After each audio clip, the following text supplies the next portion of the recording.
Hello friends, ఈరోజు మనం చక్కటి గరం మసాలా పౌడర్ ఎలా తయారు చేసుకోవాలో చూద్దాము. దానికి కావాల్సిన పదార్థాలు: ధనియాలు మనకి ఒక 50 గ్రాములు తీసుకోండి, లవంగాలు ఒక 10 తీసుకోండి, 3 ఇలాచీలు,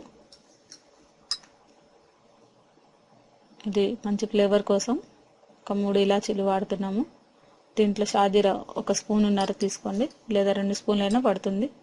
దాల్చిన చెక్క ఒక 6 సపరేట్ తీసుకోండి.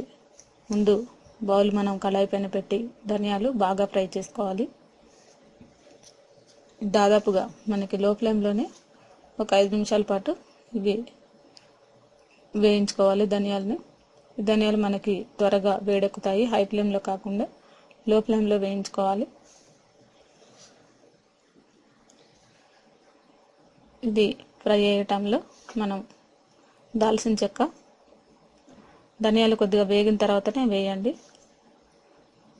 దీంట్లోనే ముందుగా మనం షాజీరా వేయకూడదు, ఎందుకంటే షాజీరా త్వరగా మాడుతుంది. ధనియాలు ఫస్ట్ ఫ్రై అయిన తర్వాత వేసుకోవాలి. ఇప్పుడు ఇవన్నీ కూడా గోల్డెన్ బ్రౌన్ కలర్ వచ్చే వరకు ఫ్రై చేసుకోవాలి. ఇలాచీలు కూడా వేసేసుకోండి. దీంట్లోనే అన్నిటినీ కలిపి ఒక 5 నిమిషాల పాటు గోల్డెన్ బ్రౌన్ కలర్ వచ్చే వరకు వీటిని ఫ్రై చేయండి. ఈ ఫ్రై అయిన తర్వాత చల్లారనిచ్చేసి మనం మిక్సీ బౌల్లో ఇలా మెత్తగా పౌడర్ చేసుకోవాలి. ఇప్పుడు మనకి ఇది గరం మసాలా పౌడర్ రెడీ అయిపోయింది. ఈ పౌడర్ని మనం అన్ని కూరల్లో కూడా, మటన్లోకి, చికెన్లోకి, మసాలా కర్రీస్ ఏవి చేసుకున్నా కానీ ఈ మసాలా పౌడరు మనకి ఉపయోగపడుతుంది.